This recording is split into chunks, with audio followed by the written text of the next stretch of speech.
He titulado esta conferencia 1844 y el asalto violento total, final. A estas alturas ya se habrán probablemente dado cuenta que el asalto violento final es en contra de Jesucristo, pero a menudo Jesucristo viene siendo atacado cuando se ataca a su pueblo también. Y es por eso que tenemos que discutir sobre esta cuestión del año 1844. Ven, 1844 es la fecha del final de la profecía de los 2300 días. Y según esta profecía, al final de los 2300 días, ocurriría una purificación del santuario. Eso significa que el juicio sería anunciado y que habría un pueblo que anunciaría a ese juicio. Y hemos visto en Apocalipsis capítulo 10 que por medio de la apertura del sello del libro, la Iglesia Adventista del Séptimo Día empezó a predicar el mensaje que la hora del juicio había llegado. Y después vimos que el mensaje tiene los componentes de los tres ángeles. Y estudiamos los mensajes de los tres ángeles, y estos mensajes son la última advertencia al mundo. Y estos mensajes van a aumentar progresivamente hasta un clímax cuando los poderes del mundo rodearán a este sistema, y la intensidad de sus mensajes aumentará, convirtiéndose en un fuerte pregón, una última advertencia alrededor del mundo, revelando, desenmascarando los pecados de Babilonia, y a la gente se le pedirá de salirse de Babilonia. Así que la fecha de 1844 es un punto de referencia importante en la profecía, y el 1844 da crédito a este mensaje final y a quien lo presenta. Se acordarán que en la profecía un día es un año y 7 días serían 7 años, día por año te lo he dado, Ezequiel 4:6, conforme al número de los días que empleaseis en reconocer la tierra, 40 años un año, por cada día, números 14:34. Y ya hablamos de esta visión en Daniel capítulo 8, donde el tiempo del fin es cuando a esta visión se le quitará el sello, es decir, se aclarará. ¿Hasta cuándo durará la visión del continuo sacrificio y la prevaricación asoladora entregando el santuario y el ejército para ser pisoteados? Daniel 8:13. 70 semanas están determinadas sobre tu pueblo y sobre tu santa ciudad para terminar la prevaricación y poner fin al pecado y expiar la iniquidad para traer la justicia perdurable y sellar la visión y la profecía y ungir al santo de los santos. Daniel 9:24. Ahora, toda esta visión, en la primera parte, nos habla de la primera venida de Cristo y la parte final culmina en el 1844. Una fecha que parece estar en el aire, pero que tiene gran significado. Ahora, no voy a tratar con esa primera parte de la profecía, hay todo un video que se llama El Mesías, pero la primera parte, para mencionarla brevemente, trataba sobre la venida del Mesías, empezando desde la publicación del decreto hasta cuando el Evangelio se fue a los gentiles en el 34 después de Cristo, y los rabinos publicaron esta maldición: que los huesos de sus manos y los huesos de sus dedos se decaigan y se descompongan de aquel que da las vueltas a las páginas del libro de Daniel para encontrar el tiempo de Daniel 9:24-27, y que su memoria desaparezca de la faz de esta tierra para siempre. No es una maldición muy bella. Esta es la ley talmúdica, esto se encuentra en el Talmud, ley talmúdica, página 978, sección 2, línea 28. Obviamente, los rabinos no querían que nadie reconociera que Jesús era el Mesías, porque eso sería un problema para la religión judía.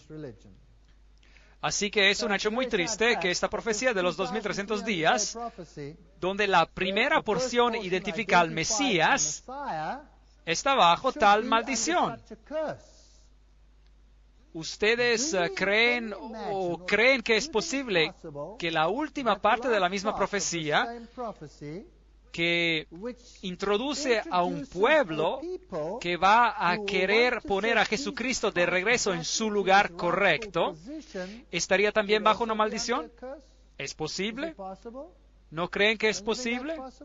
Yo creo que el diablo odia esta profecía más que cualquier otra, porque revela en la primera parte de la profecía quién es Jesucristo, que Él es el Mesías, y en la última parte de la profecía revela a un pueblo que predicará el Evangelio eterno al mundo y regresará Jesús a su lugar correcto. Así que hay un asalto violento total sobre la primera parte de la profecía, leímos la maldición. Hay también un asalto violento total en la última parte de la profecía, porque Jesús tiene que ser eliminado de los corazones y de las mentes de la gente. El 1844 es un mensaje de juicio que iría alrededor del mundo, y el mensaje del santuario fue otra vez descubierto y comprendido, y la plenitud del santuario, los velos blancos, como hemos dicho, representan la justicia de Cristo que rodea a cada persona que entra por la puerta, y el sacrificio y todos estos asuntos del santuario. Hebreos 8, 1, 2. Tenemos tal sumo sacerdote, el cual se sentó a la diestra del trono de la majestad en los cielos, ministro del santuario y de aquel verdadero tabernáculo que levantó el Señor y no el hombre.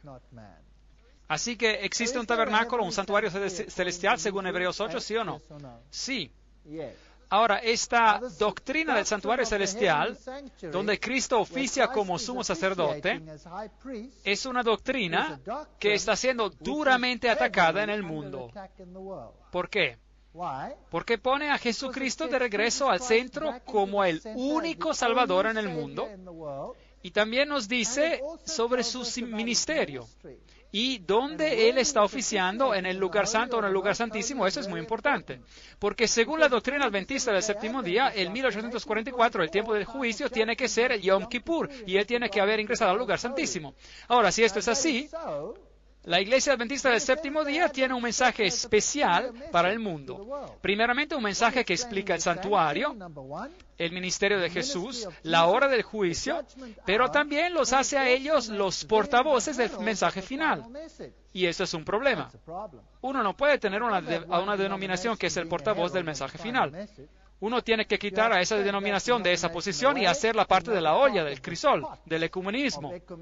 Nadie tiene el derecho de decir, nosotros tenemos un mensaje final para el mundo. Eso sería exclusividad, según el pensar del mundo.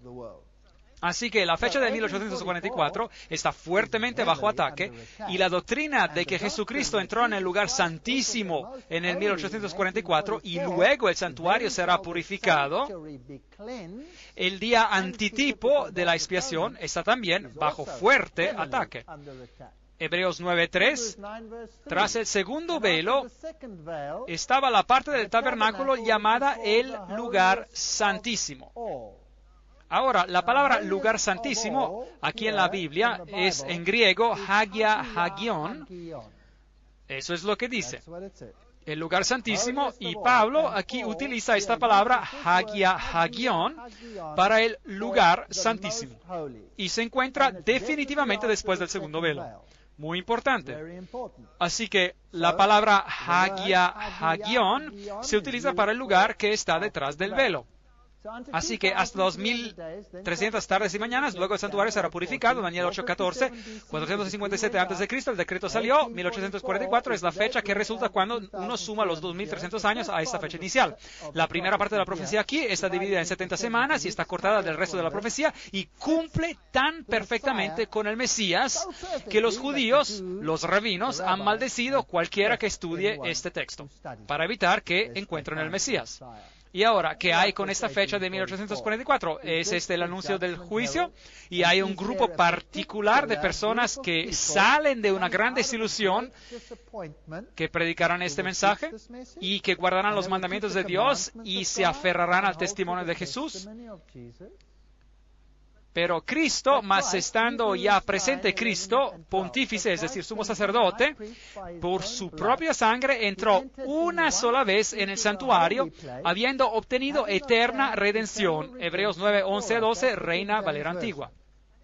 Y la versión King James de la Biblia en inglés antigua ha traducido la palabra santuario como lugar santo. Cristo ha venido como sumo sacerdote por su propia sangre, entró una sola vez en el lugar santo, habiendo obtenido eterna redención.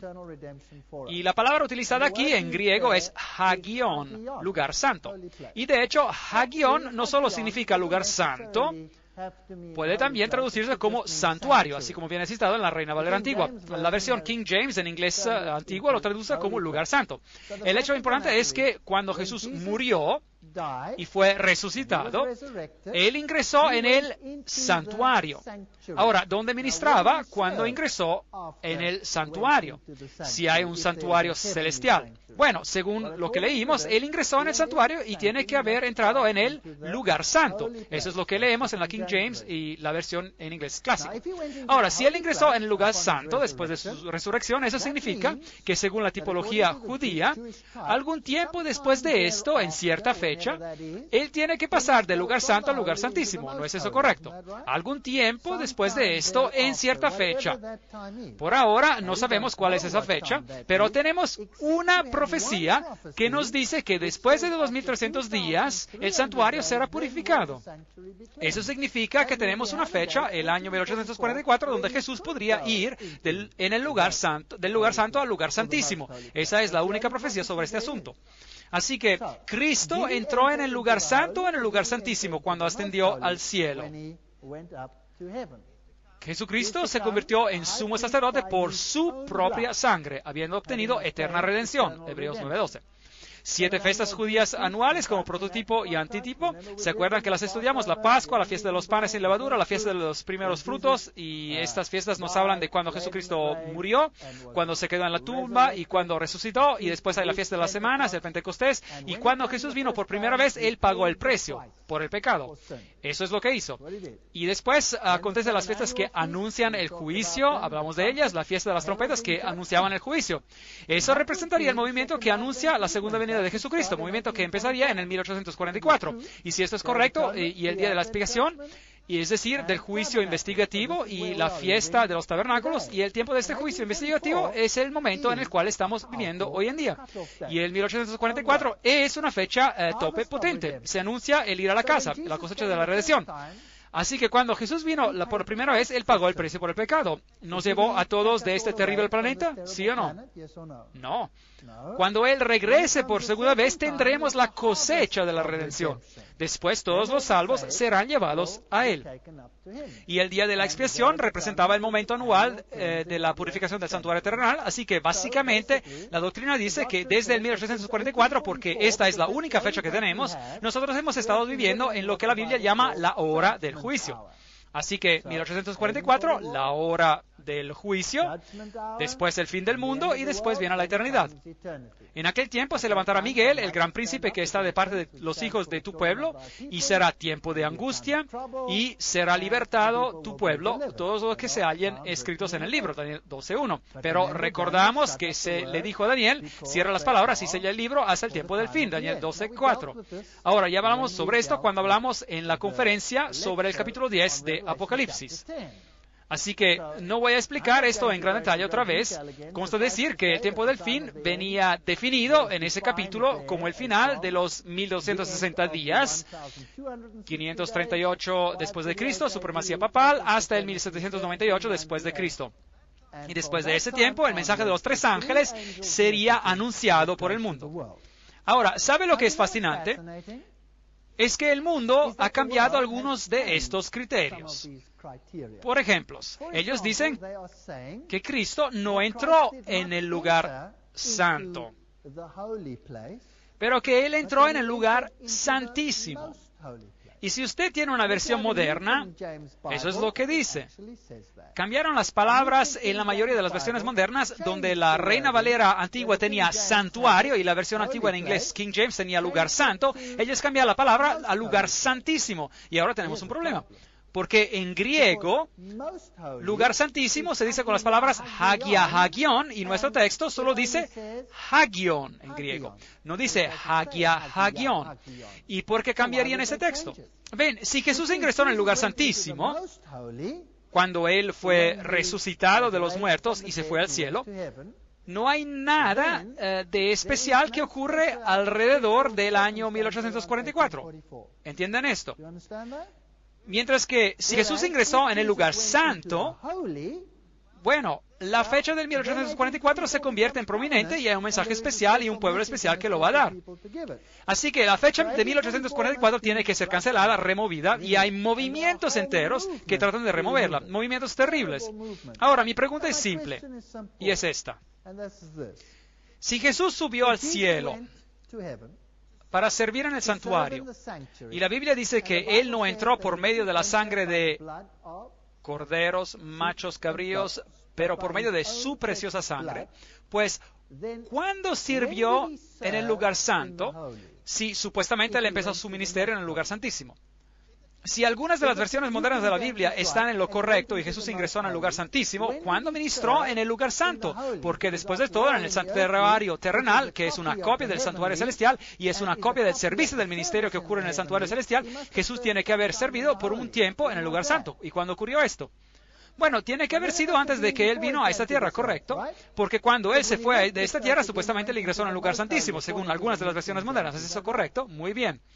Pregunta, ¿con qué sangre?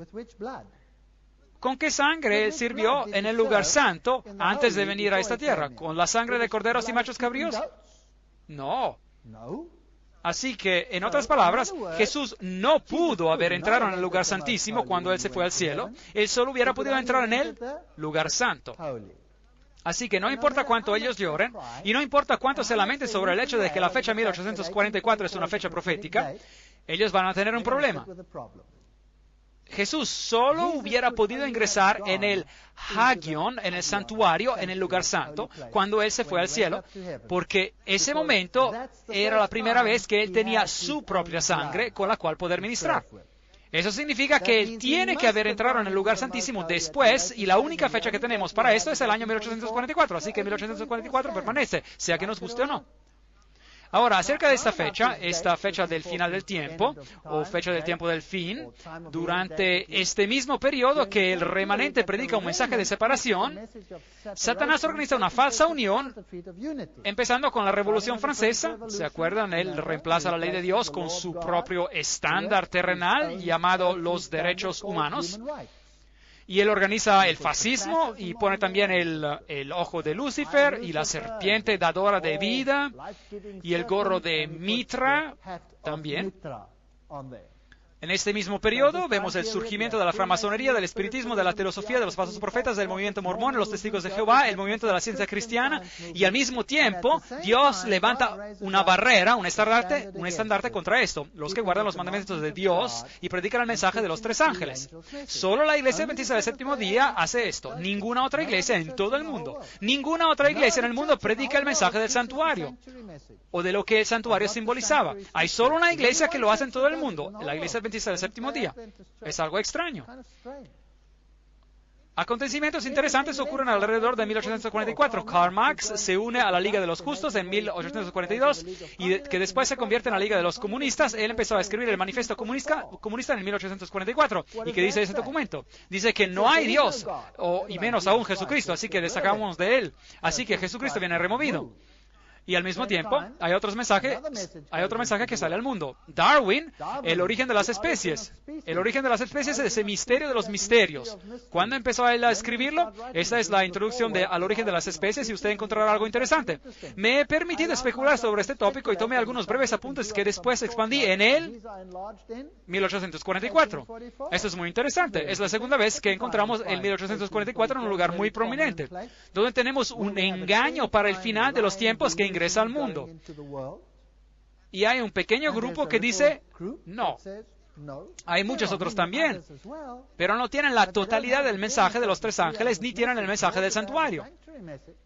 ¿No es interesante saber que la representación más grande en las Naciones Unidas es la fe de los Bahá'í? ¿Y fue fundada cuándo? Fundada por el Bab, allí está la fecha, 1844. La fe Bahá'í fue fundada en el 1844 por Baha'u'llah y fue una fe fundada por el Bab, que significa puerta. Así que en el 1844 llegamos finalmente a un punto donde el mundo está preparado para recibir a un movimiento que dirá todas las iglesias se unan. ¿Quién está detrás de este movimiento? Eso es otro asunto. Yo creo que a estas alturas ya lo hemos entendido. Porque ¿quién tiene el poder en las Naciones Unidas? ¿Ellos o el catolicismo romano? El catolicismo romano tiene el poder. Así que esa organización es solo un utensilio. Pero el 1844 es una fecha interesante. La fe Bahá'í sostiene la unidad fundamental de todas las religiones. Ese es su primer criterio. la investigación independiente de la verdad, etcétera, etcétera, y todas esas cosas interesantes. Ya hemos hablado de algunas de estas anteriormente. El lograr la paz mundial, y ya hemos hablado de esto. Bueno, yo entré en el templo de los Bahá'í y ellos tienen 3 libros allí, la Biblia, y después tienen el Corán, y después tienen los mensajes de Baha'u'lláh. Ahora, eso lo encontré interesante, así que lo leí en el templo allí lo leí. Y encontré esta página muy interesante, así que le tomé una foto, página 217, y dice: oh pueblos y familias de la tierra que se enfrentan, vuelvan sus rostros hacia la unidad. Ven, este es el mensaje de nuestro tiempo. Y este mensaje de unidad sale al mundo ¿en qué fecha? 1844. Un mensaje de unidad. Y dejen que el resplandor de su luz resplandezca sobre ustedes. Reúnanse todos y por amor a Dios tomen la decisión de erradicar cualquiera sea la fuente de controversia entre ustedes. Y después el resplandor de la gran lumbrera mundial. Oh, me vuelvo tan nervioso cuando escucho ese nombre. ¿Y ustedes? La lumbrera mundial envolverá a toda la tierra y sus habitantes se convertirán en ciudadanos de una ciudad y serán los que ocupan solo uno y el mismo trono. ¿Y de quién será ese trono? Yo creo que será el trono de Lucifer. Esta palabra uno, con la primera letra mayúscula, ahora, si acaso no saben, uno es un acrónimo por Lucifer en el mundo oculto.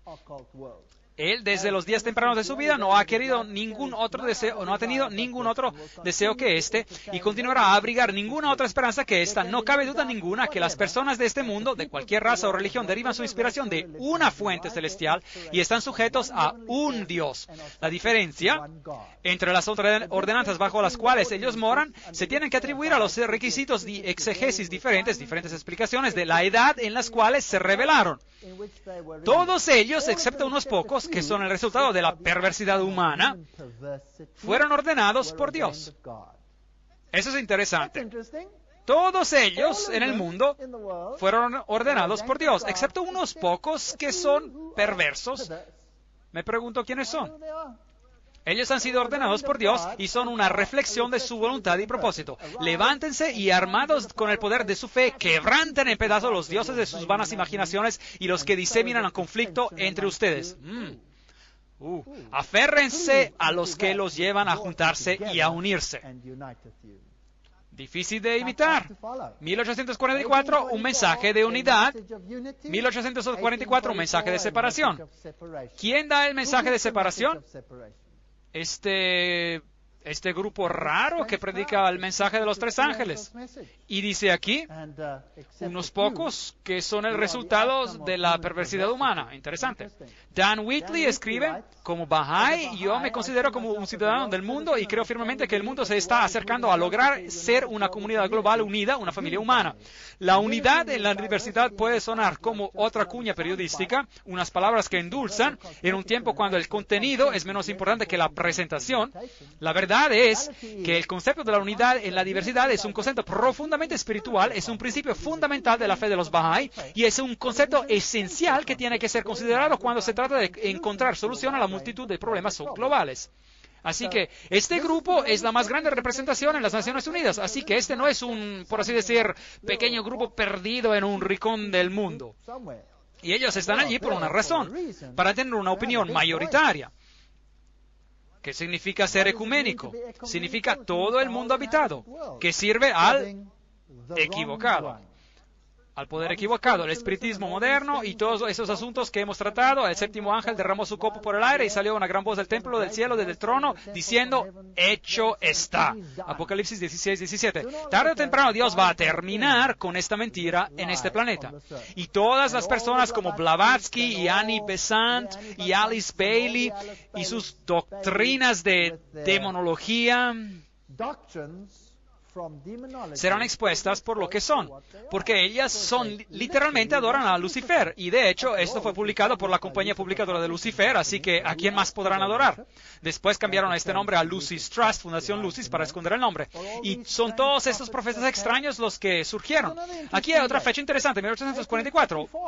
El manuscrito sinaítico, Codex Sinaiticus, viene descubierto en el monte Sinai y forma la base de todas las traducciones modernas de la Biblia que remueven a Jesucristo como Dios y como el único Salvador de la humanidad. ¿Ustedes creen que es casualidad? ¿Ustedes creen que esto es casualidad? Esto es muy extraño.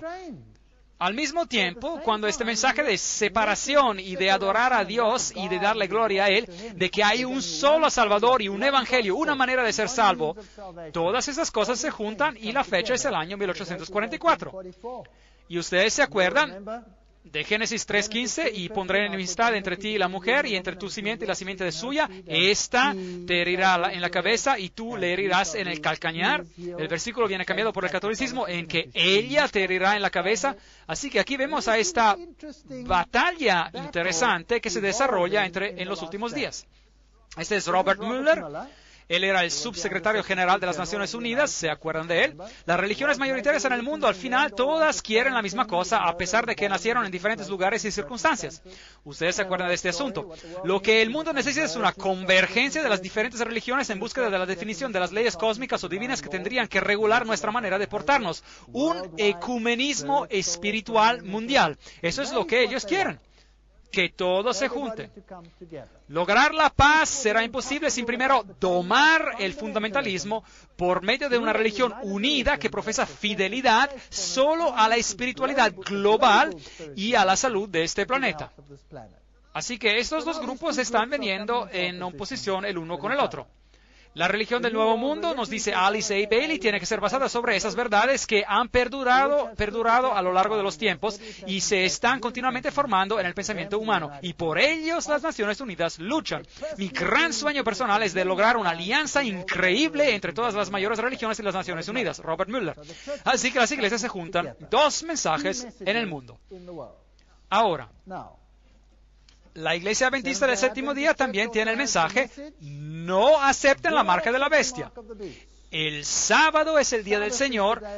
Adoren al quien hizo el cielo, la tierra, el mar y las fuentes de las aguas. El papado viene y dice: no, tú tienes que escucharme a mí. Yo te diré cuándo tienes que adorar y tú adorarás en el primer día de la semana, porque yo soy la autoridad en tu vida. Y así el papado, el 7 de mayo de 1998, publicó esta famosa carta apostólica llamada Dies Domini por el Santo Padre Juan Pablo II, donde él pide que se organice legislación dominical. Domingo, la fiesta primordial que revela el significado del tiempo. Las riquezas espirituales y pastorales del domingo, como nos han sido pasados por la tradición, son verdaderamente grandes. Bueno, por lo menos él admite que esto no viene de la Biblia, ¿correcto? De manera significativa, el Catecismo de la Iglesia Católica enseña que la celebración del domingo como el Día del Señor y su Eucaristía está al corazón de la vida de la Iglesia. Y después él explica a quién uno adora el domingo. Este es su documento. Esta es la encíclica del Papa Juan Pablo. Mientras ellos escuchan a la palabra proclamada durante la asamblea en el domingo, los fieles miran hacia ¿quién? Hacia María. Ahora, ¿qué dijo Blavatsky? ¿Quién era María? Ella dice: María es en realidad la diosa Isis antropomorfizada y es realmente Lucifer. Eso es lo que Blavatsky dijo. Estudiamos esto en una conferencia pasada. Así que ellos miran a la Virgen María, aprendiendo de ella a cómo guardar el domingo y meditar sobre él en sus corazones. Con María, ellos aprenden a quedarse al pie de la cruz, ofreciendo al Padre, etcétera, etcétera. Con María, ellos experimentan el gozo de la resurrección y él continúa, etcétera, etcétera. Su misericordia es de edad en edad, de domingo en domingo, y el pueblo peregrino sigue en los pasos de María. Ahora, si usted no entiende el lenguaje oculto, pues esto no significa mucho, pero si usted sabe que para ellos esta figura de María es realmente una forma de la gran lumbrera, que puede ser masculina y femenina, esto se vuelve en algo muy serio, porque yo quisiera seguir al Señor Jesucristo cuando yo voy a adorarlo. Y según esto, eso no es lo que ocurre en un domingo. Ahora, si usted obedece al papado en este decreto que él está pidiendo aquí, pues ¿a quién está usted adorando?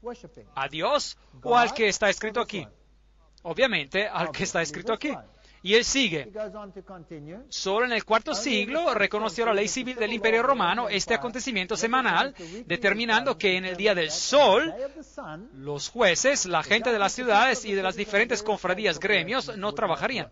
Y él dice, sería pues errado de ver en esta antigua legislación sobre el ritmo de la semana una circunstancia puramente histórica, sin significado especial para la Iglesia, asunto que ella podría poner de lado. Aún después de la caída del imperio, los concilios no pararon de insistir sobre los arreglos acerca del reposo dominical.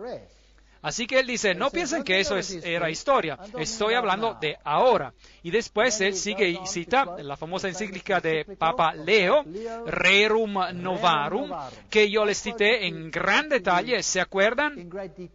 En la conferencia sobre el nuevo orden mundial, de cómo está bien robar si uno quiere y en cuanto uno tenga necesidad y todas esas cosas maravillosas y toda la cuestión de la economía y de cómo va a funcionar en el futuro. Y después él dice, por tanto, también en las circunstancias particulares de nuestro tiempo, los cristianos naturalmente lucharán para asegurarse que la legislación civil respete su deber de guardar el Domingo Santo. Así que él está pidiendo por legislación civil a favor del domingo.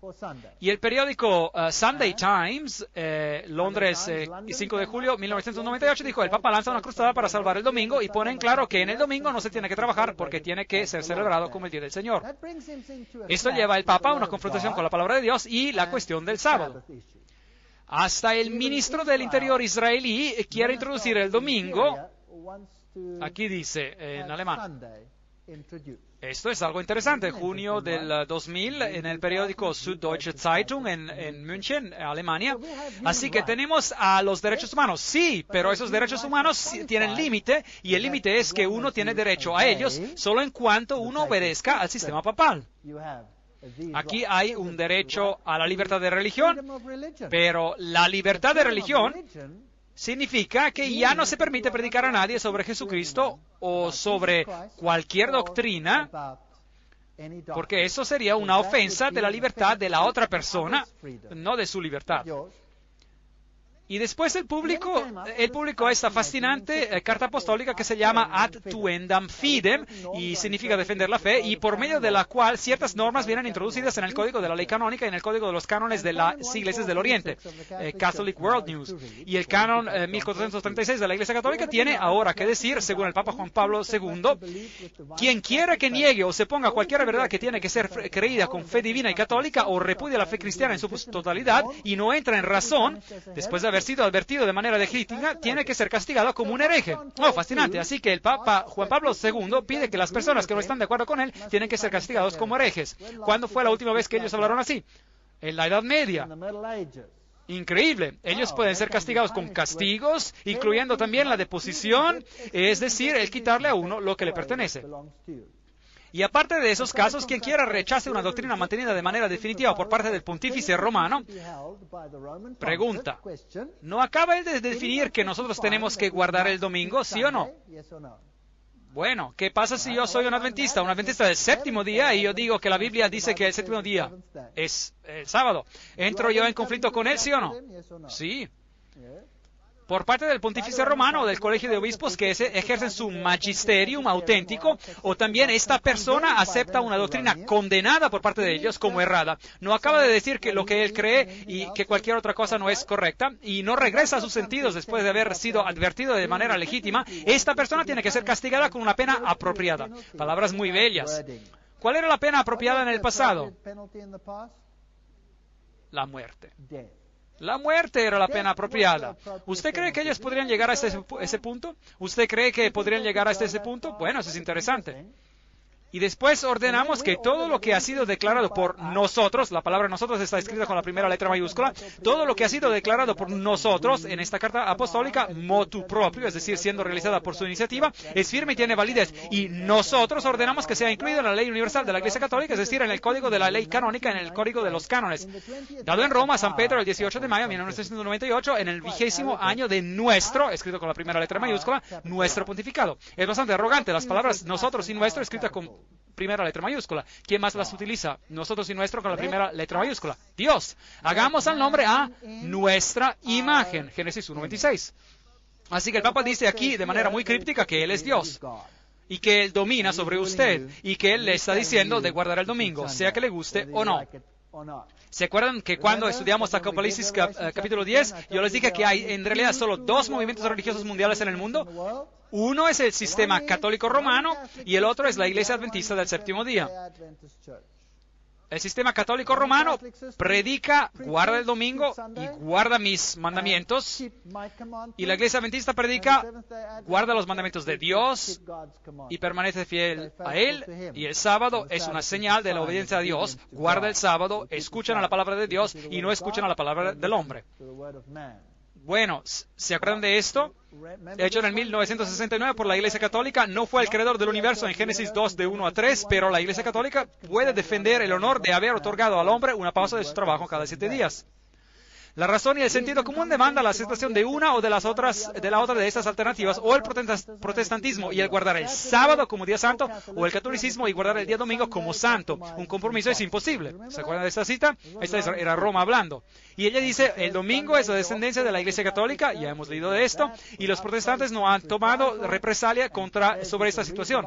Y siguen, usted puede leer la Biblia del Génesis y al Apocalipsis y usted no encontrará ni una sola línea que autorice el domingo. Y están bien en lo correcto, lo han estudiado bien. El cardenal Gibbons conoce su Biblia. Ellos insisten que es una creación de la Iglesia Católica, es una ley de la Iglesia Católica, y los protestantes dan honra a la Iglesia Católica cuando ellos obedecen. Ahora, en la parte de las preguntas en este boletín, ellos se ocurrió en el 1942. Y tendrían que guardar el día sábado como santo. Ahora, y viene en la página web internet católico romana, immaculateheart.com, corazonimaculado.com, y fue publicada en el diciembre de 2003.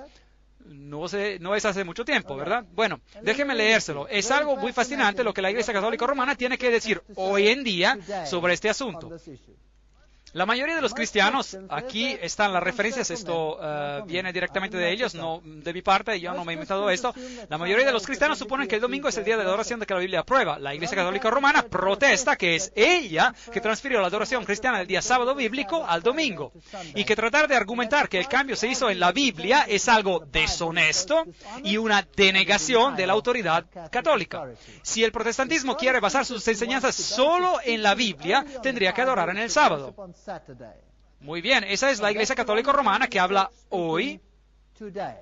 ¿Usted cree que podría ir más allá? Eso sería interesante. ¿Qué más tienen que decir? Bueno, ellos volvieron a publicar este artículo que habían publicado en el 1893, del cual yo les cité en la última conferencia. Ahora, ¿por qué están publicando otra vez este artículo en su totalidad en el sitio internet católico?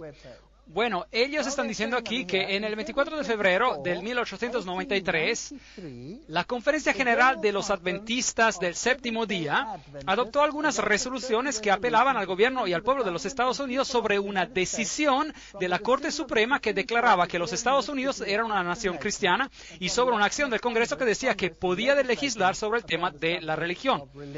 Y en respuesta a esto, en el mes de marzo de 1893, la Asociación Internacional de la Libertad Religiosa publicó esas resoluciones en un folleto titulado Appeal and Remonstrance, apelación y protesta, y habiendo recibido uno de estos, el editor del periódico Catholic Mirror de Baltimore, en el estado de Maryland, publicó una serie de 4 editoriales que aparecieron en ese periódico en los días 2, 9, 16 y 23 en el mes de septiembre del año 1893. Este periódico, llamado Catholic Mirror, Espejo Católico, era el órgano oficial del cardenal Gibbons y del Vaticano en los Estados Unidos. Así que ese es un documento muy oficial que ellos publicaron. ¿Y por qué lo publicaron? Porque los adventistas del séptimo día apelaron para mantener la iglesia y el Estado separados. Ahora, su sitio internet, Mary Online, María en línea, vuelve a publicar ese artículo en su totalidad. Y no voy a hablar de él en detalle. Otra vez, básicamente, el artículo dice, es una buena presentación sobre el sábado. Y es un estudio maravilloso, mejor o igual a lo que cualquier erudito en la Iglesia Adventista del Séptimo Día haría. Y el estudio dice por qué el sábado es el día del Señor. Así que ellos prueban de la Biblia que el sábado es el séptimo día, es el día del Señor, para que ellos puedan alegar que lo cambiaron. Y no son tímidos sobre el hecho de haberlo cambiado, y no esconden este hecho, ellos lo admiten. Y de manera arrogante, estos son los hechos. Así que ahora continuemos. Voy a citar un poco más de este artículo donde ellos dijeron, el protestante dice, ¿cómo puedo recibir las enseñanzas de una iglesia apóstata? Ahora nosotros preguntamos, ¿cómo has logrado recibir sus enseñanzas durante toda tu vida en directa oposición a tu maestro reconocido, la Biblia, sobre el asunto del sábado? Ese fue el artículo en el 1893. Y después, los que siguen la Biblia como a su guía, los israelitas y los adventistas del séptimo día, tienen el peso de la evidencia exclusiva a su lado.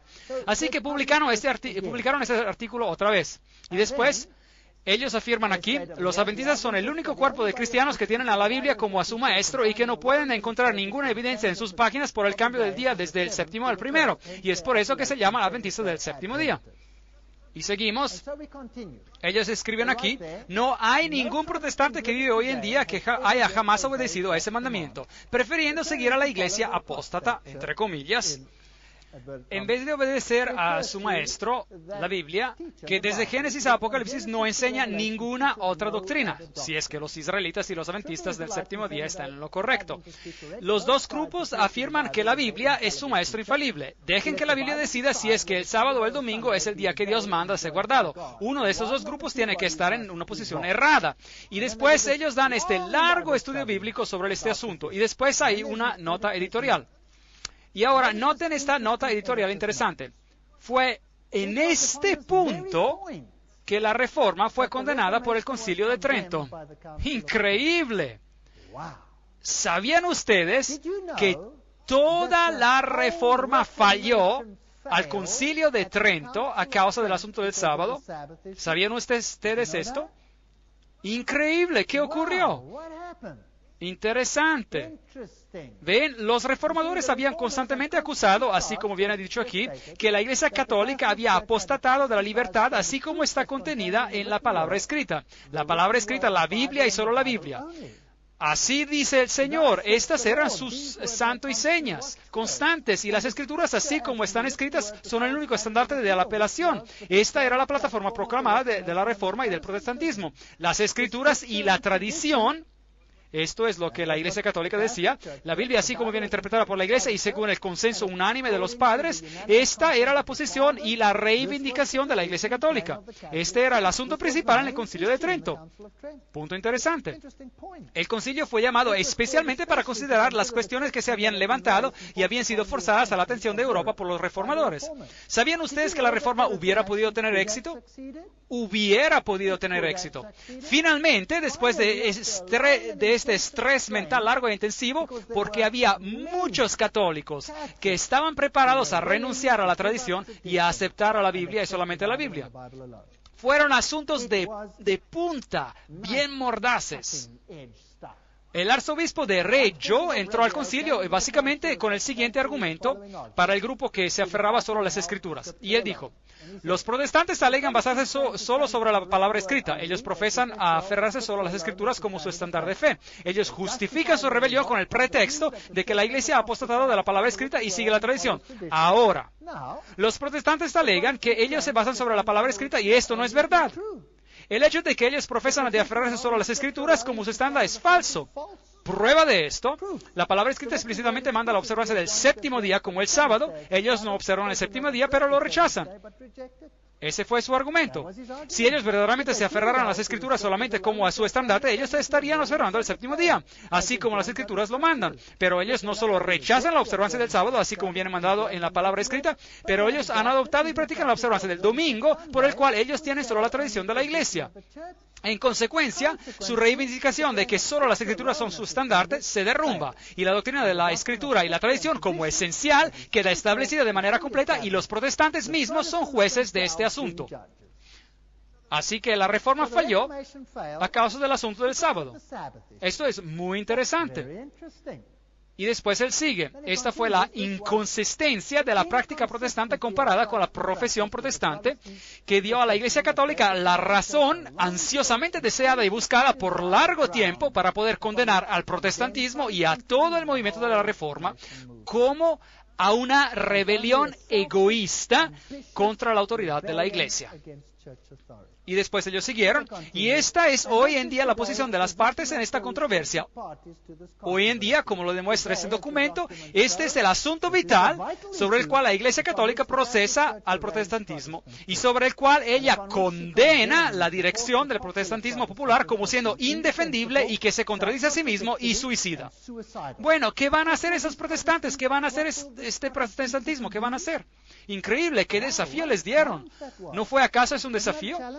Así que la reforma falló a causa del asunto del sábado. ¿No es interesante que la Biblia dice, cuando habla sobre la iglesia de Sardis, en las 7 iglesias de Apocalipsis, dice, no he hallado tus obras perfectas delante de Dios, pero va a haber en Sardis aquellos que andarán conmigo en vestiduras blancas. Y yo creo que lo sabrá. Lutero y Melantón y todos estos grandes reformadores caminarán en vestiduras blancas. Ellos caminaron según la mejor luz que ellos tenían, pero ellos conocían sobre el asunto del sábado, pero ellos rehusaron dar marcha atrás. De hecho, su propia confesión de Augsburg los condenó. Ahora, veamos lo que el editor de Mary Online, este sitio internet, hizo con esta carta en el diciembre del 2003. Y tomen nota. El desafío publicado por Roma hace 100 años permanece. Estos escritos apostólicos que fueron publicados entonces, o la Iglesia Católica está en lo correcto, o los adventistas del séptimo día están en lo correcto. No puede haber otra elección. Ahora, no soy yo que digo esto, yo no lo inventé. Esta es la Iglesia Católica Romana que habla hoy en día. Y entiendo por qué yo me encuentro en esta posición. Así que, ¿a quién declaran ellos como a su opositor confirmado? ¿Qué dice la Iglesia Católica Romana? ¿Quién es el único protestante consistente? ¿Y quién es el único que los opone en este asunto? La Iglesia Adventista del Séptimo Día. Ahora, ¿pueden entender por qué la Iglesia Adventista del Séptimo Día es un reproche, no solo para el catolicismo, pero también para el protestantismo? ¿Sí o no? Tienen que ser. Y así que ellos serán burlados y llamados secta, sea por parte del catolicismo y del protestantismo. Así que, básicamente, si esto es así, yo le he estado predicando aquí, esta es la posición de la Iglesia Adventista del Séptimo Día, sin considerar lo que los otros están haciendo, y el catolicismo está de acuerdo con todo corazón, y de hecho dice el editor, no puede haber otra elección. Bueno, hemos estado hablando sobre lo que la Iglesia Católica Romana dijo. O la Iglesia Católica está en lo correcto, o los adventistas del séptimo día están en lo correcto. No puede haber otra elección. Y si ustedes miran a la reunión intrafe de 1999, donde el Papa fue elegido como el líder espiritual del mundo y donde se pidió que ellos se unieran en condenar a los fundamentalistas cristianos que abusan de la libertad de expresión y que sus esfuerzos en convertir a otros incitan al odio y a la violencia, ¿a quién se está dirigiendo principalmente? ¿A quién creen ustedes? Tienen que ser los adventistas del séptimo día, porque ellos son los protestantes consistentes que predican en contra de las doctrinas antibíblicas. Todos los presentes estuvieron de acuerdo en 2 puntos clave. Uno, el Papa Juan Pablo II fue nombrado por consenso como la principal guía espiritual y el supervisor del planeta. Y punto número 2, esos fundamentalistas religiosos que rehúsan de unirse al movimiento global ecuménico tienen que ser silenciados. Bueno, ¿quiénes son ellos? ¿Quiénes son ellos? Ellos los acaban de identificar. Ellos nos han indicado en quién ven el problema. Y George W. Bush dice, la mejor manera de honrar el Papa Juan Pablo II, verdaderamente uno de los grandes hombres, es tomando su enseñanza de seriamente. Es de escuchar a sus palabras y de poner sus palabras y enseñanzas en acción aquí en América. Ese es un desafío que tenemos que aceptar, dice él.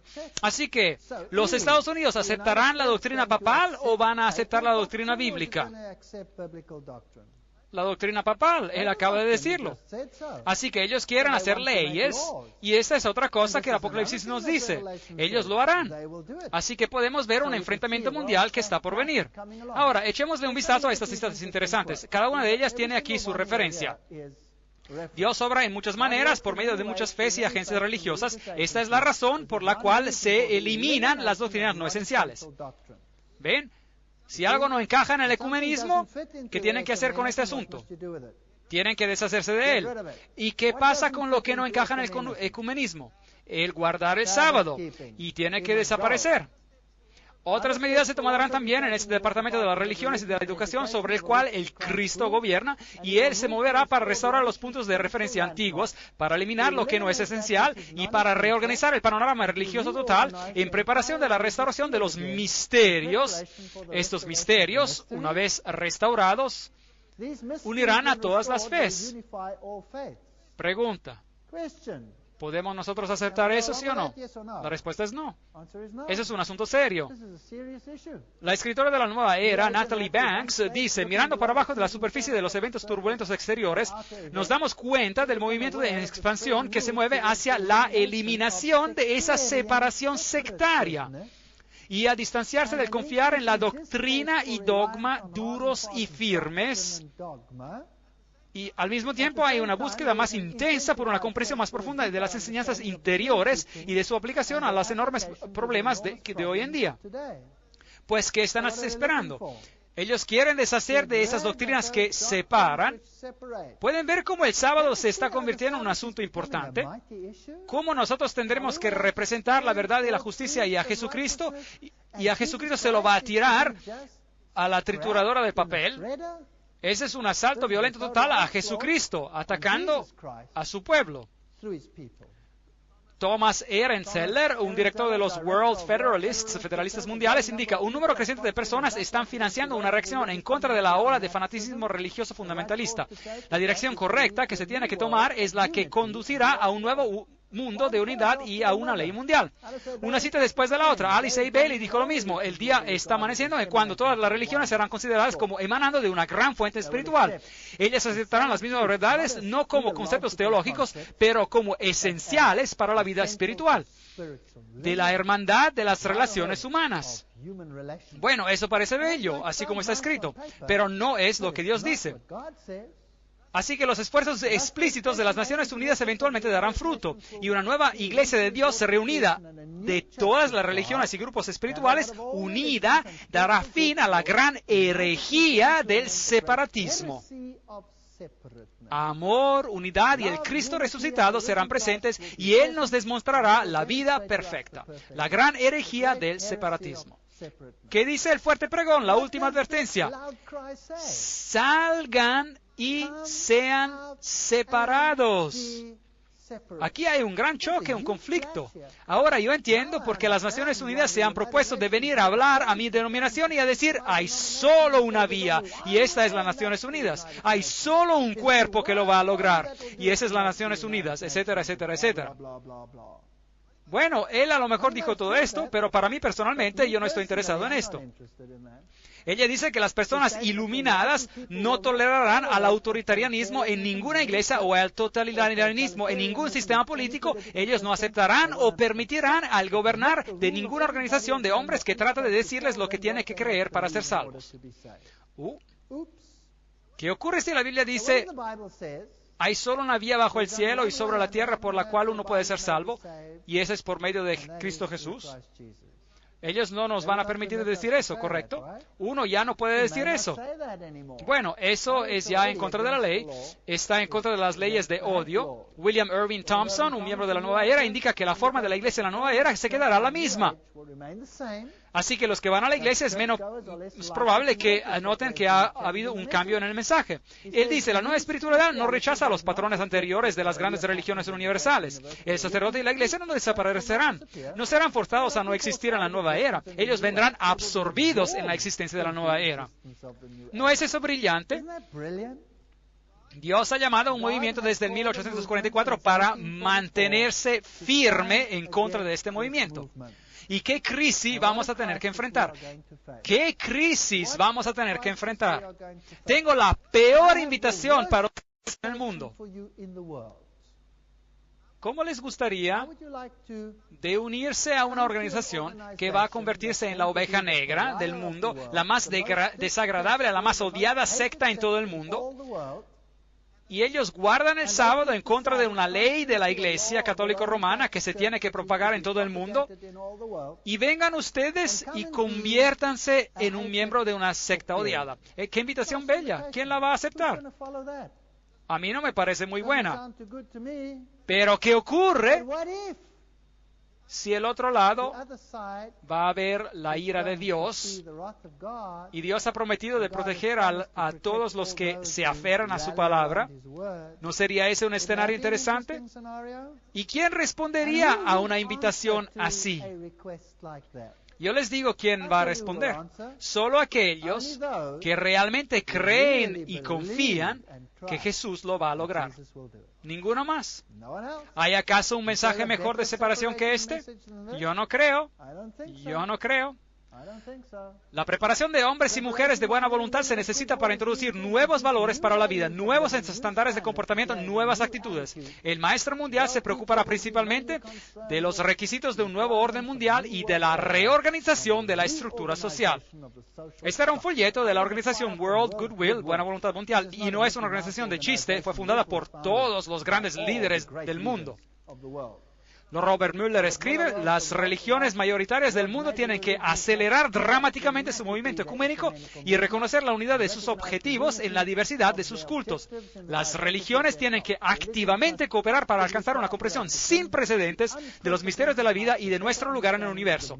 Mi religión, correcto o falso, y mi nación, correcto o falso, son expresiones que tienen que abandonarse para siempre en la era planetaria. Lamento.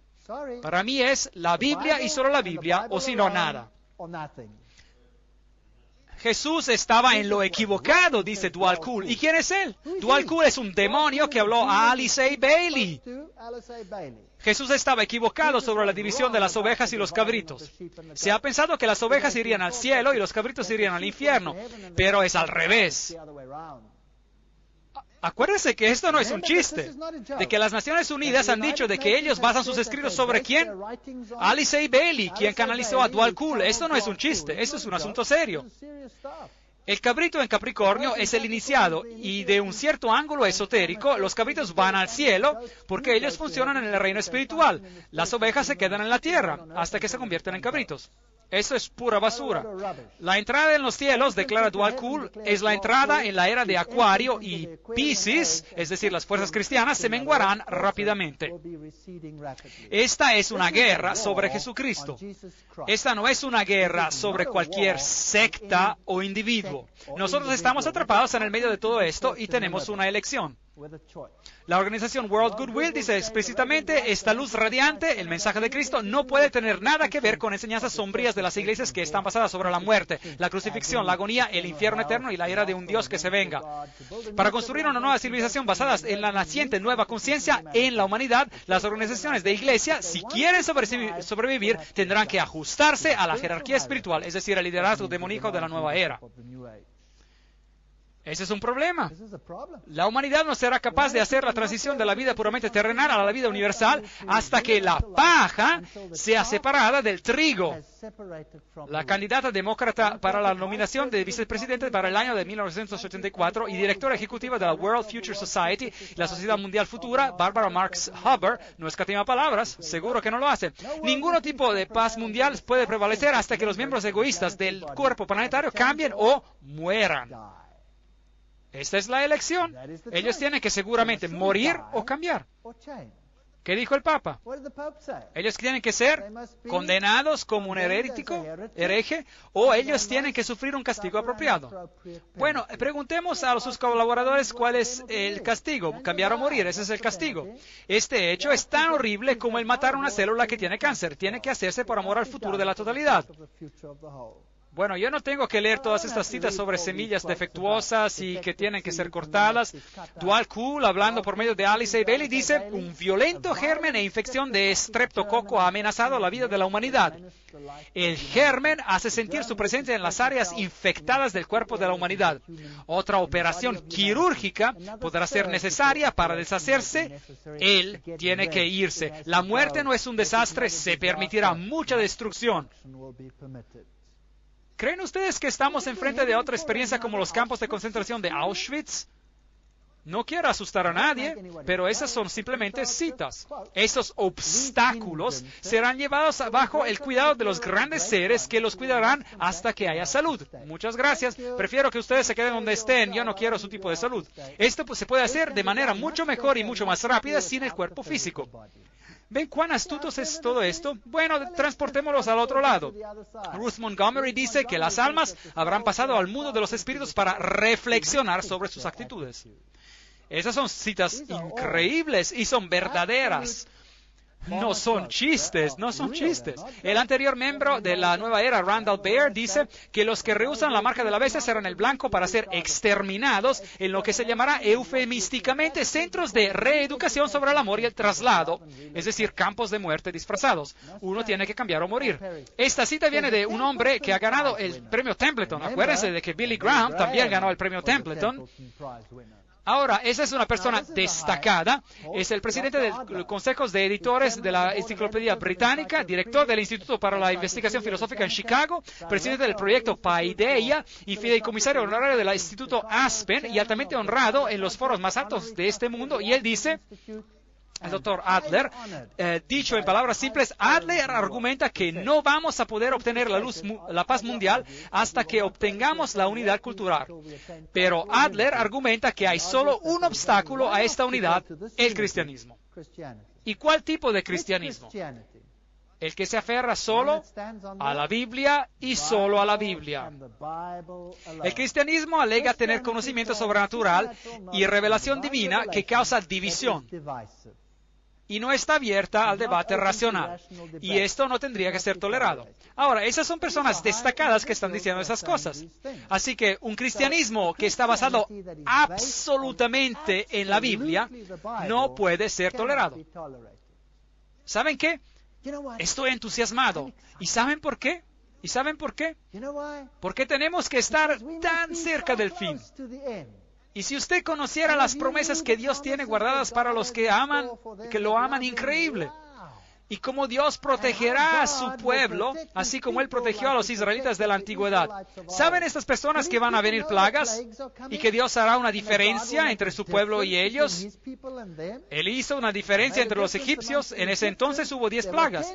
Las primeras 3 cayeron sobre todos, pero las últimas 7 cayeron solo sobre los egipcios. ¿Cuántas plagas habrá al final de los tiempos? Vamos a prescindir de las primeras 3. Hay solo 7. ¿No es eso bueno? Yo les quiero decir algo. Vale la pena seguir a Dios. Ellos pueden decir todo lo que quieren, pero lo dicen en vano. Ellos están hablando lo equivocado. Increíble. Si Dios chasquea sus dedos, ellos desaparecerían. ¡Qué arrogancia! Las iglesias cristianas, escribe Rothschild, en realidad de ilusión, tienen que suprimir todo separatismo. ¿Ven que ese es el problema? Y aprender a cooperar con todas las otras fes, de las cuales sus escrituras son de igual valor y belleza que el Nuevo Testamento. Muy bien, sigamos. El doctor Christopher Hyatt se refiere a los cristianos fundamentalistas como a la sombra que emerge en la sociedad y revela cómo este cambio de guardia tomará lugar y la tierra aún requiere algo de sangre. Estas personas van a tener que ser erradicadas. Yo veo que la nueva era requiere mucha sangre, desbaratamiento, caos y dolor para que ocurra un cambio masivo. El librito de Bailey advierte, no debe de haber angustia sobre el desaparecer del viejo orden mundial. Muy bien. Lo bueno, lo verdadero, lo bello están por venir y la humanidad es la responsable de su venida y no cualquier intervención divina del exterior. ¿Qué enseña la Iglesia Adventista del Séptimo Día? Que va a haber una intervención divina del exterior. Eso es lo que los Adventistas del Séptimo Día enseñan. ¿Qué enseñan las otras denominaciones? No. Que va a haber un rapto y una conversión total. Eso es una mentira. El protestantismo está hasta mintiendo a su propio pueblo y eso no es lo que la Biblia enseña. Juan 16:2, os expulsarán de las sinagogas y aún viene la hora cuando cualquiera que os mate pensará que rinde servicio a Dios. Eso es bíblico. Juan 16:33, estas cosas os he hablado para que en mí tengáis paz. En el mundo tendréis aflicción, pero confiad, Yo he vencido al mundo. Muy bien. Este fue un video que fue transmitido en la televisión nacional por CNN después de los acontecimientos del 11 de septiembre. En una guerra, las naciones sufren pérdidas. El riesgo en una democracia como los Estados Unidos es que la Constitución será una de esas pérdidas. Aquí hay algunas de las nuevas reglas. Los que están sospechados de algo pueden estar encarcelados hasta por 7 días sin ser condenados de nada. El periódico Los Angeles Times reportó que esta última semana más de 1,000 personas han sido presas. También el gobierno puede escuchar a hurtadillas cualquier conversación que los presos tienen con sus legales. La Policía Federal anteriormente tenía que tener evidencia y tener un juez que autorizara que ellos escucharan a hurtadillas. Pero ya no es así. La sospecha es suficiente para otorgar ese derecho. También los extranjeros pueden ser procesados por tribunales militares especiales. Esos serían secretos y no se les permitirá a reporteros entrar. A los que se defienden, a lo mejor se les dará un legal para defenderlos, a lo mejor no, quién sabe. Los tribunales podrían emitir evidencia que sería injustificada en un tribunal civil, rumores, chismes o lo que sea. El jurado no tendría que dar voto unánime para sentenciar a los acusados a muerte y no hubiera posibilidad de apelación. Tenemos que hacer esto, dice el gobierno, para combatir contra el terror. De todos modos, John Ashcroft, el ministro de Justicia, dice que los terroristas extranjeros no merecen la protección de la Constitución americana. Patrick Leahy, de Vermont, dice, esto envía un mensaje que es aceptable tener juicios secretos y ejecuciones sin la posibilidad de revisión por una magistratura, y esto es ciertamente verdad. El periodista William Safire del New York Times dice, un presidente de los Estados Unidos acaba de asumir lo que equivale a poderes dictatoriales para encarcelar o ejecutar a extranjeros. Y hay precedentes durante la Segunda Guerra Mundial. Los Estados Unidos secretamente juzgaron a los alemanes que llegaron a Estados Unidos con submarinos con planes para sabotear. Ellos fueron encontrados culpables, la mayoría fue ahorcada y la Corte Suprema aprobó esa acción. Así que juicios secretos son en apariencia constitucionales, pero ellos niegan a los acusados la protección que la Constitución ofrece. Por el otro lado, los hombres que pusieron bombas en el World Trade Center en el 1993 fueron juzgados por un tribunal civil con protecciones constitucionales, y eso pareció funcionar. A lo mejor la cuestión es qué tipo de mensaje se envía cuando una nación que se jacta de sus libertades y su democracia y dice, sí, podemos encarcelarte por una semana sin tener acusaciones, y sí, podemos escuchar a hurtadillas cuando tú hablas con tu legal, y si tú eres extranjero te podemos juzgar y ejecutar en secreto. ¿Es eso lo que las democracias hacen? Yo soy Bruce Wharton. Ahora, lo que es interesante es que George Bush especificó este asunto y dijo que si usted habla deliberadamente en contra de los Estados Unidos, usted califica también como un terrorista. Eso es interesante. Así que ellos te pueden encarcelar sin un proceso y ellos te pueden ejecutar. Imagínense, todas estas leyes que existen ahora. Uno ya no tiene que esperar más. En cuanto ocurra un cambio mayor, todo ya está en su lugar, todo puede ocurrir muy rápidamente. Un periodo de extrema tribulación y de miseria sin precedentes va a cubrir pronto todo el mundo. La destrucción de los elementos no deseables. Este es R.P. Laurie Krishna, Kalki Avatar, que habla. Maharishi Mahesh Yogi, un hombre interesante. ¿Y qué dice él? El hombre que introdujo la práctica oculta de la meditación trascendental dice, no hay ni va a haber un lugar para el que no es apto. Los aptos liderarán y los que no están aptos no pueden seguir y no hay lugar para ellos. En la era de la iluminación no hay lugar para las gentes ignorantes. Interesante. Matthew Fox, ¿se acuerdan? Ese es el famoso teólogo católico. Él habla de la nueva era con sus 4 billones de habitantes. ¿Y qué ocurrió con los otros 3 billones? ¿Qué ocurrió con ellos? El autor John Randolph Price, el autor del libro The Super Beings, los super seres, identifica a los cristianos en esta cita. Hay algunos grupos que continúan aferrándose a la idea absurda de que el hombre es un pecador miserable, un gusano de polvo. Y él también nos indica que 2,5 billones de personas serán muertos. Y el humanista de la nueva era, John Dunphy, se refiere al cristianismo como a un cadáver que se está pudriendo. Podríamos seguir con más citas. Esa es una persona interesante, el príncipe Felipe. Él dice que si yo voy a ser reencarnado, me gustaría regresar como un virus mortal para poder contribuir a algo para resolver la sobrepoblación. Esas personas son ocultistas de alto calibre y son muy amigables. Ted Turner, presidente de la Better World Society, la Sociedad por un Mundo Mejor, ha llamado a los cristianos tontos y perdedores. Y él también ha dicho que la población tiene que disminuir y él quiere una población de unos 250 a 300 millones de personas, un declino del 95% de los niveles presentes. Bueno, quién sabe, a lo mejor un día nos va a dar un ejemplo sobre ese asunto. Las piedras guía del estado de Georgia son piedras muy interesantes, están aquí en los Estados Unidos y allí están en el estado de Georgia. ¿Y qué son? En una de las más altas colinas en el condado de Elbert, en Georgia, se encuentra un monumento gigante de granito inscrito en 8 diferentes idiomas sobre las 4 piedras gigantes que sostienen la piedra angular, y hay 10 guías o mandamientos. Al monumento se lo refiere alternativamente como a las piedras guía del estado de Georgia o al Stonehenge americano. El mensaje es: 1. Mantener la humanidad bajo el medio billón. En equilibrio perpetuo con la naturaleza. Es interesante qué va a ocurrir con el resto. De segundo, guía la reproducción de manera sabia, aumenta la buena forma física y diversidad, unir la humanidad con un nuevo idioma vivo, gobernar la pasión, la fe, la tradición y todas las cosas con razón controlada, proteger a los pueblos y las naciones con leyes imparciales, que todas las naciones gobiernen internamente y resuelvan disputas exteriores en un tribunal mundial, eviten leyes insignificantes, mantengan un equilibrio entre los derechos personales y deberes sociales, atesoren la verdad, no sean un cáncer sobre la tierra y dejen espacio para la naturaleza, espacio para la naturaleza. 10 reglas. ¿Qué ocurre con el resto de la humanidad? ¿Qué van a hacer con ellos? Esas personas tienen homicidio en sus corazones. Bueno, asuntos interesantes. Aquí es Stonehenge original.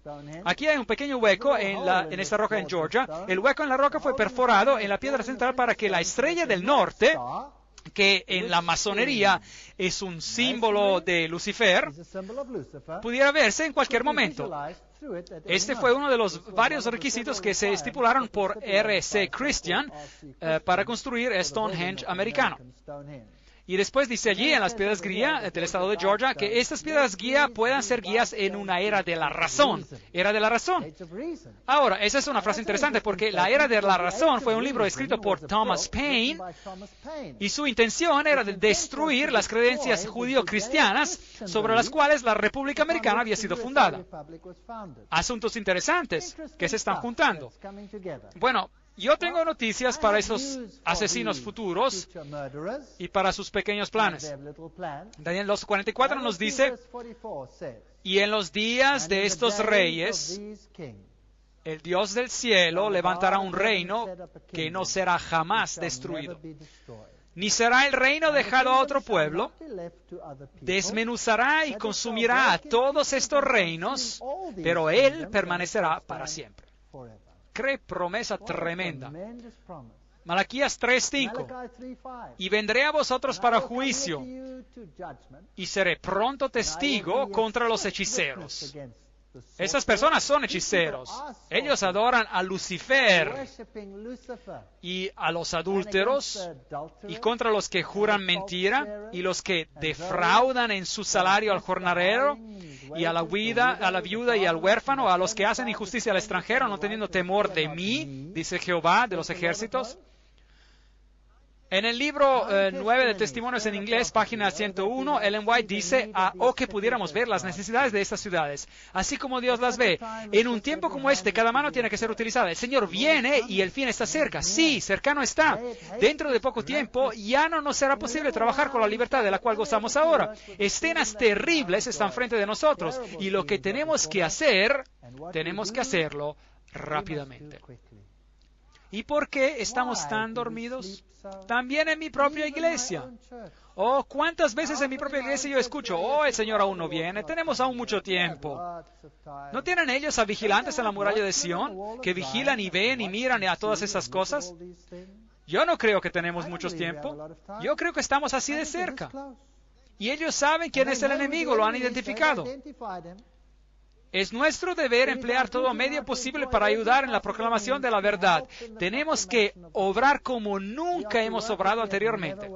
El Señor viene muy pronto y estamos ingresando a las escenas de calamidad. Las agencias satánicas, aunque invisibles, están obrando para destruir la vida humana. Yo creo que esta mujer era una profeta. Ahora sigue. Ahora es nuestro tiempo para obrar con vigilancia. Nuestros libros y periódicos tienen que ser llevados a la atención de la gente. El Evangelio de la verdad presente tiene que ser dado a nuestras ciudades sin tardar. Tenemos que despertarnos para cumplir nuestros deberes. Yo les quiero decir hoy en día, yo soy un adventista del séptimo día porque yo creo con todo mi corazón que ellos predican la verdad. Y yo les quiero decir otra cosa. Yo luché como un león para no convertirme en un adventista del séptimo día. ¿Ustedes creen que yo quería renunciar a todo en el mundo? Yo tenía todo. Yo era un profesor en la universidad, tenía esto y el otro, yo tenía todo. Yo tenía todo. Yo no quería renunciar, pero no tuve elección. porque yo verifiqué todas las doctrinas y yo quería encontrar una vía de salida. Créame, yo busqué para encontrar una vía de salida, pero no hay una vía de salida. Porque como el catolicismo romano dice, o es una vía o es la otra. Ellos mismos dicen que no hay otra elección. Y yo estoy de acuerdo con ellos. Yo era un católico romano y tuve que cambiar lados. Y lo hice. Y yo no quiero luchar con nadie, yo no quiero crear guerra, yo no quiero herir a nadie, yo solo quiero que la gente entienda y que ellos puedan ser salvos. Oh, ¿por qué morirás, oh casa de Israel? ¿Por qué quieres morir? Acepta la verdad, salte, haz de Jesús tu rey. ¿Cuál es nuestro problema? ¿No podemos ver lo que está aconteciendo en el mundo? Destrucción inminente, también por Ellen White, el espíritu de profecía, el hogar adventista en inglés. El tiempo está cerca cuando grandes ciudades serán arrebatadas y todos tendrían que ser advertidos que esos juicios vienen. Ojalá el pueblo de Dios tuviera un sentido de la destrucción inminente de miles de las ciudades que ahora están casi totalmente dadas a idolatría. Bueno, ¿están ellos planeando la destrucción de mucha gente, sí o no? Y ellos utilizarán esto como una excusa para eliminar los otros con ellos. Daniel 7:18. Después recibirán el reino los santos del Altísimo y poseerán el reino hasta el siglo, eternamente y para siempre. ¿No es esta una promesa tremenda? Pues ¿de qué tenemos miedo? Yo no tengo miedo. Yo he aprendido a confiar que Dios hará todo lo que Él promete. Y Él ha prometido que a tu puerta no llegarán. Él lo ha prometido. Él ha dicho, las plagas caerán a tu lado 1,000 y 10,000 a tu diestra, mas a ti no llegarán. Salmo 91:7. Internalicen las promesas, lean sus Biblias, apodérense de las promesas, háganlas todas suyas. Si usted quiere agarrar mi Biblia, mírenla. Cada página tiene las letras P de promesa en ella, porque doquiera que yo encuentre una promesa de Dios, yo escribo una letra P y digo, gracias Señor, esta promesa es para mí y es para ustedes también. Todas las promesas de Dios son en Él sí y en Él amén. En la palabra de Dios. Y nosotros vamos a necesitar las promesas, pero no es suficiente leerlas, tenemos que creerlas también. Y para eso necesitamos una relación, necesitamos el aceite. Derramen el aceite de la experiencia en sus botellas para que cuando el Señor venga, ustedes puedan permanecer firmes. Vamos a casa pronto. Y todos los que son huéspedes aquí esta noche, yo quiero disculparme por haber herido a muchos sentimientos. 1000 disculpas, porque yo sé que lo que he dicho es muy penetrante, áspero, y significa cambio, significa cambiar. Pero yo quiero que ustedes crean que yo lo estoy haciendo con la absoluta convicción de que esa es la verdad. Yo creo que tengo la Biblia que lo apoya, que apoya cada palabra. Y yo he hecho todo lo posible en mi poder para darles la evidencia que esto es verdad. Y usted lo puede rechazar, esa es su libertad de elección. Esto es lo bello de la libertad de elección. Pero usted no va a poder decir que nunca escuchó este mensaje. Usted no va a poder decir eso. Y si usted está pensando, bueno, ¿por qué he asistido? ¿Por qué he asistido? Si no me hubiese asistido, me hubiese ahorrado ese desastre. ¿Cuántas veces yo he deseado? ¿Por qué conocí a ese carpintero más pesado que el plomo que me dio este folleto? ¿Por qué lo conocí? Sí, yo he pensado eso muchas veces. Pero es increíble, yo les voy a decir algo. Caminar con Dios es una experiencia que yo no cambiaré por nada en el mundo. Yo no quisiera tener en mi vida de ninguna otra manera. Afortunadamente, Dios te da las calamidades, las pruebas de parte en parte. Él no te las da de todas de un golpe. Pero este es el hecho. Y yo no quiero poner ninguna presión sobre nadie. Yo les estoy dando los hechos. La gente me llama el hombre de los hechos. Escoja. O esto es de Dios, o yo soy un loco de atar. Esa es su elección. That's your choice.